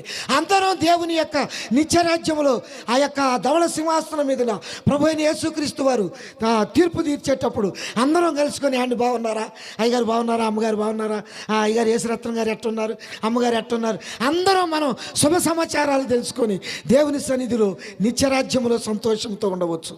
ఏం చేస్తే? పాపాన్ని తీసేస్తే ప్రార్థన చేస్తే, సేవకుల కొరకు ప్రార్థన చేస్తే, ఇరుగు పొరుగు వారి కొరకు ప్రార్థన చేస్తే. ఇంకో మాట నేను మీకు జ్ఞాపకం చేస్తా, బైబిల్లోది కాదు కానీ, అబ్రహాము ఏ ప్రాంతంలోకి వెళ్ళి గుడారం వేస్తే ఆ ప్రాంతం అంతా చెప్పండి సస్యశ్యామలముగా సమృద్ధి కలిగిన వర్షాలతో మంచి పంటలు పండేవి అంట. ఎందుకో? అబ్రహాము ఆ ప్రాంతం కొరకు ప్రార్థన చేసేవాడు, అబ్రహాము ఆ దేశం కొరకు ప్రార్థన చేసేవాడు, అబ్రహాము ఆ రాజ్యం కొరకు ప్రార్థన చేసేవాడు. కనీసం నీ కుటుంబం కొరకైనా, నీ భర్త కొరకైనా, నీ బిడ్డల కొరకైనా, నీ సంఘం కొరకైనా, నీ యొక్క సేవకుని కొరకైనా మనం ప్రార్థన చేస్తే దేవుడు మనల్ని కూడా దీవిస్తాడు. సంఘమంతా కలిసి మరి సేవకులందరి కొరకు ప్రార్థన చేద్దాం. ఒకసారి మా కుమార్తెని తీసుకురండి అయ్యా, శాంతమ్మని తీసుకురండి అయ్యా, నుంచోండి ఒకసారి.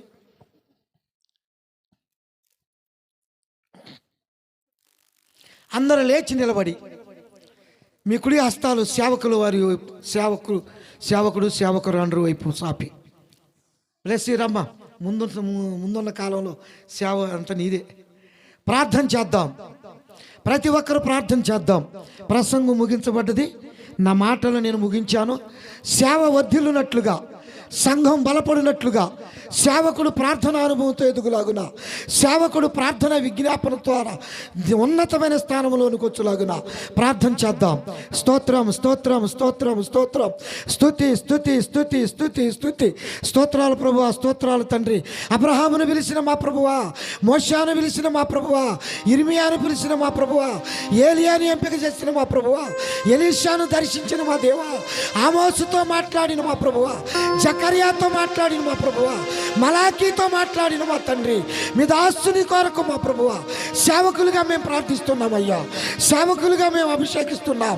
15 సంవత్సరాలు మీరు ఆదరించారు మా ప్రభువా, కృప చూపించారు నా తండ్రి, దర్శించారు నా తండ్రి, నాయన ముట్టారు మా ప్రభువా, సేవలో బలపరిచారు నా తండ్రి. అనేక ఆత్మలను రక్షించటానికి మా ప్రభువా సాధనముగా వాడుకున్నారయ్యా. ముందున్న దినాలలో అనేక సంవత్సరాలు ఈ విధమైనటువంటి సేవా పిలుపు దినాలను గుర్తు చేసుకునే కృపను దయచేయండి. మీ సేవకుని మీ ఆత్మతో అభిషేకించండి, నీ ఏడంతల ఆత్మతో దీవించండి, నీ ఆత్మవర్షముతో తాకండి, నీ ఆత్మాభిషేకంతో నింపండి, సేవా అనుభవంలో బలపరచండి, వాక్య అనుభవంతో నింపండి, పాటల అనుభవంతో నింపండి, పరిచయంతో నింపండి. నీ కృపతో మా ప్రభువా సంఘాన్ని సరిహద్దులు విశాలపరచండి మా ప్రభువా. ఒక్కొక్క కుటుంబాన్ని దర్శించండి. ఈ పరిసర ప్రాంతాలు అనేక మంది మా ప్రభువా నీ దాసుల చెంతకు చేరునట్లుగా సహాయం దయచేయండి. యేసు నామమున అడుగుచున్నాము తండ్రి, ఆమేన్. ఆమేన్. కూర్చోండి. మంచిది. ఇటు సమయం మరి ప్రత్యేకంగా అల్పుడును అయోగ్యుడైన నన్ను మా ప్రియమిత్రుడు యేసురత్నం గారు సేవకుడిగా గుర్తించి నన్ను ఈ గ్రామానికి సంఘానికి పిలిపించారు. అందుకు యేసురత్నం గారికి మా కుమార్తె శాంతమ్మకు నా నిండు వందనాలు తెలియజేస్తున్నాను. ఈ సమయంలో మరి అధ్యక్ష పదవి వహిస్తూ నన్ను గౌరవించి నాకు ఇచ్చిన ఈ సమయానికి అధ్యక్షుల వారికి కూడా నా నిండు వందనాలు తెలియజేస్తున్నాను. విన్న మీకు అందరికీ నా వందనాలు. మా కొరకు, మా సంఘం కొరకు, మా కుటుంబం కొరకు ప్రార్థన చేయండి. రండి. మంచిది. మరి ఇంతవరకు అయ్యగారు చక్కగా అర్థవంతముగా చక్కగా వివరంగా చక్కగా వాక్యాన్ని, మంచి వాక్యాన్ని మనకు అందించారు. అక్కడ కుర్చీలో పెట్టండి. ఇక్కడ పెడతారు సార్, ఇక్కడ పెట్టండి, ఇక్కడ పెట్టండి. మంచిగా చక్కగా అందించారు. అందుని బట్టి అయ్యగారు మీకు నిండు వందనాలు. మంచిగా చక్కగా చెప్పారు. కనుక మరి ఈ సమయంలో మరి ఈ సంతోషంలో మరి కేక్ కటింగ్ చేసుకుందాం. మరి కేక్ కొరకు చిన్న ప్రార్థన మరి ఒకరు చేయండి, ముందుకొచ్చి ఒకరు ప్రార్థన చేయండి. సంఘంలో ఒకరు కేక్ కటింగ్ కొరకు ఒకరు రండి. ఆదం గారు రండి, మీరు పెద్దవాళ్ళు రండి, రావాలి, రండి అమ్మ, పెద్దవాళ్ళు రండి. అన్నీ మేము చేసుకోవడం కాదు, మీరు కూడా పాలు పంపులు ఉండాలి. రండి అమ్మ.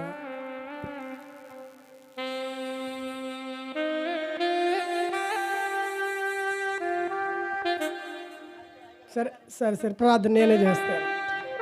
మహాపరిశుద్ధుడు అయిన మా తండ్రి యేసయ్యా, మీకు వందనాలు నా ప్రభువా. అయ్యా, మీ దాసుని నా తండ్రి అయ్యా, మరి తండ్రి యేసురత్నమయ్య గారిని మరి ప్రభువా ఈ 15 సంవత్సరాలు మీరు వాడుకొని నడిపించినందుకు కృతజ్ఞతగా ఈ సమయంలో ఈ కూటికి ఏర్పాటు చేసుకుని ఉన్నారు. మరి అదేవిధంగా తండ్రి మరి సంతోషంతో నాయన సంఘాన్ని ఆహ్వానించి, నాయన సేవకులను ఆహ్వానించి మరి నాయన వారి సంతోషాన్ని అందరితో పంచుకున్నట్లుగా మరి కేకు కటింగ్